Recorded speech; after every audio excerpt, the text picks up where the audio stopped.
TV was supposed to tame rock and roll. In the 50s, networks pointed their cameras at Elvis, then begged him not to move his hips.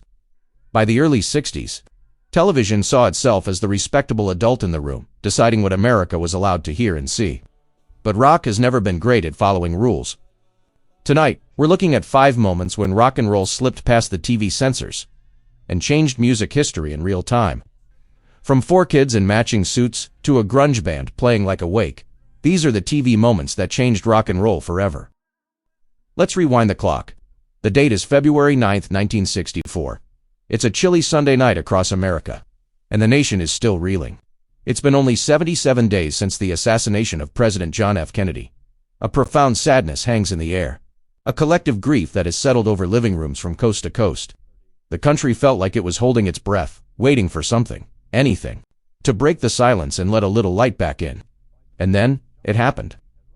Suddenly, on millions of black and white television screens, 4 young men appear. They're sharply dressed, with shockingly long hair for the time, and they're from a place called Liverpool, England. They are the Beatles, and they're on the Ed Sullivan Show. That night, an estimated 73 million people tuned in. To put that in perspective, that was roughly a third of the entire country, all watching the same thing at the same time. It was the largest television audience in history up to that point. No rock and roll band had ever commanded that kind of simultaneous attention. The show started, and Ed Sullivan, in his classic stiff delivery, announced, "Ladies and gentlemen, the Beatles." The screams that erupted from the studio audience were just a preview of the cultural explosion that was about to happen. They launched into All My Loving, and with that first chord, everything changed.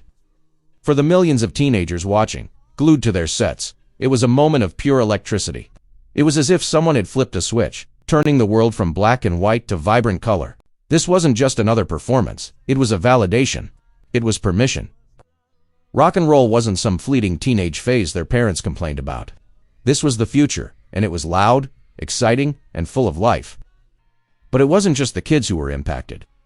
For the television executives, the men in suits who decided what America watched, this was a massive wake-up call. The sheer scale of the audience, the raw energy, the undeniable phenomenon unfolding before their eyes sent a clear and powerful message. From this night forward, television needed rock and roll more than rock and roll needed television. The Beatles didn't just play a few songs that night. They kick-started a cultural revolution, healing a grieving nation and defining a generation. All in a few short minutes on a Sunday evening broadcast. It was a night that proved music could do more than entertain. It could change the world. 1967, the Summer of Love, and at its heart, the Monterey International Pop Festival. This wasn't just another concert. It was a cultural flashpoint, broadcast into living rooms across America, not all at once, but in a slow, mesmerizing burn. For many, rock and roll was still the clean cut, yeah, of the Beatles. They were completely unprepared for what was about to hit them. When the concert film finally reached a wider audience, it was like a transmission from another planet. Suddenly, there he was, a virtuosic, left-handed guitarist, playing a right-handed Fender Stratocaster flipped upside down. His name was Jimi Hendrix, and he wasn't just playing music. He was channeling something from the cosmos. He made that guitar wail, scream, and sing in ways no one had ever heard before. It was less like an instrument and more like the control panel of a spaceship, and he was its pilot, navigating through uncharted sonic territory. The performance was a whirlwind of feedback, distortion, and pure, raw talent. He played with his teeth, behind his back. It was a masterclass in showmanship and musicianship combined. The crowd was absolutely captivated, witnessing something truly revolutionary. But the sounds he coaxed from his guitar were just the beginning. The real moment that would sear itself into the collective consciousness was yet to come. As his set reached its climax, Hendrix laid his beloved Stratocaster on the stage. He knelt before it, like a shaman preparing for a rite. He grabbed a can of lighter fluid, doused the instrument, and then, with a flick of a match, set it ablaze.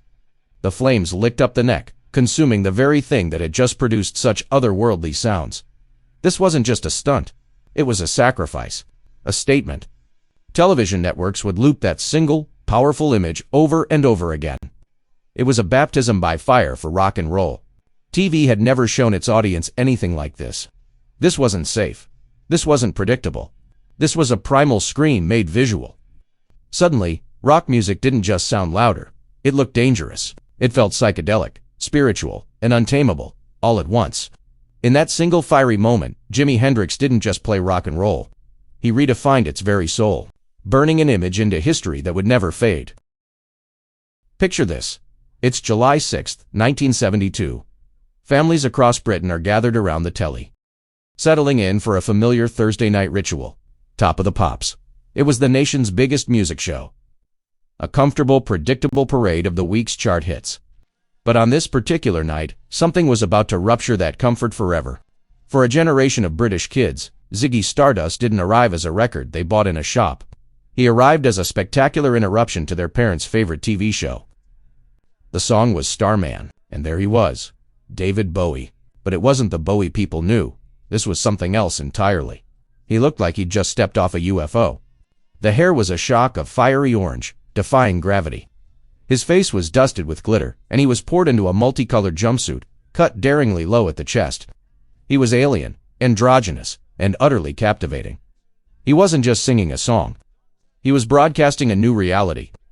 The performance itself was magnetic. Bowie, as Ziggy, moved with a fluid grace that was both strange and beautiful. He smiled, he pointed, he engaged with the camera in a way few artists did. It felt personal, like he was singing directly to you. The kid sitting cross-legged on the living room floor, feeling a bit out of place in your own life. And then came the moment that truly stopped the nation in its tracks. During the guitar solo, Bowie casually, affectionately draped his arm around his guitarist, Mick Ronson. It was a simple gesture, but in 1972, it was seismic. On primetime television, this ambiguous, beautiful creature was showing a kind of casual intimacy between two men that was simply never seen. You can imagine the scene in living rooms everywhere. A stunned silence. Jaws dropping. Some parents, confused or outraged, probably reached over and switched the TV off in disgust. But for countless kids watching, that moment was an awakening. It was a flash of lightning. For anyone who felt different, who felt like they didn't fit in, who had feelings they couldn't yet name, it was a profound validation. For the first time, they saw someone on screen who looked like how they felt inside. Vibrant, strange, and full of possibility. In just 3 minutes, David Bowie hijacked a safe, family-friendly pop program and turned it into a transmission from the future.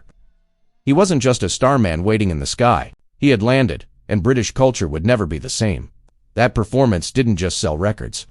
It gave a generation permission to be themselves. Let's jump forward to 1991. MTV was at the top of its game. The absolute center of the pop culture universe, it prided itself on being the voice of the youth, the home of rebellion, the cutting edge. But that year, at their own awards show, they were about to get a lesson in what edge really meant. From the one artist who always lived 10 steps ahead of everyone else, Prince. When Prince hit the stage to perform his new song Get Off, the entire room, and everyone watching at home, just froze. Forget your standard rock star leather and denim. Prince walked out in a vibrant yellow, lace-covered jumpsuit. And the back. Well, there was no back. It was completely cut out. A look so audacious, so daring, it was practically a challenge to the entire system. In that moment, Prince wasn't just wearing an outfit. He was making a statement about freedom, art, and not caring one single bit about what was considered acceptable. Then the performance started. It was an absolute explosion of energy. You had the funk and footwork of James Brown, the theatricality of a European cabaret show, and the passionate intensity of a Sunday sermon, all rolled into one. He was commanding, electric, and completely in control. You could almost feel the panic coming from the TV sensors in the control room. Their fingers must have been hovering over the dump button, but how do you censor a whole performance? You can't. It was live, raw, and unfiltered. For the kids at home, this was legendary. This was the kind of thing you didn't just watch. You recorded it. Teenagers across the country were hitting record on their VCRs, capturing this moment of pure, unapologetic artistry. Those VHS tapes got passed around school hallways like secret contraband, a shared piece of rock and roll history. It was more than just a song. It was an event. Think about it. Rock had always had a dangerous side. Jimi Hendrix made the guitar sound like a weapon. But Prince, he did something different. He made rock and roll unapologetically, beautifully erotic. He wasn't just playing music. He was embodying it. He did it live, on MTV, a channel that, let's be honest, needed his star power far more than he ever needed their airtime. He wasn't playing by their rules. He was reminding them that he made his own. That 1991 performance wasn't just a highlight of the night. It's a defining moment that showed the world Prince was, and always would be, in a league of his own. Now, let's talk about a moment that completely changed music television forever. It was November 18, 1993. The show was MTV Unplugged, and on paper, the formula was simple. It was supposed to be a cute trick, right? You get the biggest bands in the world, have them strip away all the distortion and the feedback, and sell another CD. It was a proven hit for artists like Eric Clapton and Mariah Carey. But then, Nirvana was booked. And from the moment they walked on stage, you knew something was different. This wasn't just another acoustic set. The stage itself was a statement. Kurt Cobain had requested it be decorated with black candles and stargazer lilies. The producers thought it looked more like a funeral than a rock show, and they were right. It was somber, it was atmospheric, and it set a tone that no one was expecting. The audience, and MTV executives, were probably waiting for the hits. They wanted to hear the stripped-down version of Smells Like Teen Spirit, maybe Come As You Are, but that's not what they got. Nirvana defied every expectation. They opened with About a Girl, a relatively deep cut from their first album. But then they dove into a setlist that was less a greatest hits collection and more a personal mixtape from Kurt's soul. Instead of their stadium-shaking anthems, we got these incredibly raw, vulnerable covers. They played songs by artists most of the MTV audience had never even heard of. Like the Meat Puppets, who they even brought on stage with them. They covered the Vaselines, and they delivered this haunting rendition of a Lead Belly folk song, Where Did You Sleep Last Night? It was a history lesson in outsider music, broadcast live to the mainstream. And then there was Kurt's voice. It wasn't the signature scream we knew from their records. It was fragile, strained, and filled with a kind of raw emotion that was almost uncomfortable to watch. It sounded less like a rock star at the top of his game, and more like a man trying desperately not to fall apart right there in front of the world. Every crack in his voice, every pained expression, it felt intensely real. When the episode first aired, it was captivating. It felt intimate, like you were being let in on a secret. But then, just 5 months later, Kurt Cobain was gone. After his death, MTV replayed that unplugged performance constantly. It became a global wake, a televised memorial. Suddenly, the lilies, the candles, the somber mood, it all took on a tragic prophetic meaning. For millions of us watching at home, that broadcast became the defining moment. It was the point where grunge stopped being just a fashion trend with flannel shirts and started being a profound, human tragedy. It cemented Nirvana's legacy not just as a great rock band, but as the voice of a generation grappling with pain and disillusionment. That performance wasn't just music. It was a final, beautiful, and heartbreaking testament. From the Beatles' smiles to Nirvana's exhaustion, TV kept trying to package rock into something safe enough for sponsors. But every time it tried, rock pushed back, louder, stranger, more honest. So here's the question. Did television save rock by beaming it into every home? Or did it corrupt rock by turning rebellion into programming? Let me know which side you're on, and which TV rock moment I missed that deserves its own deep dive.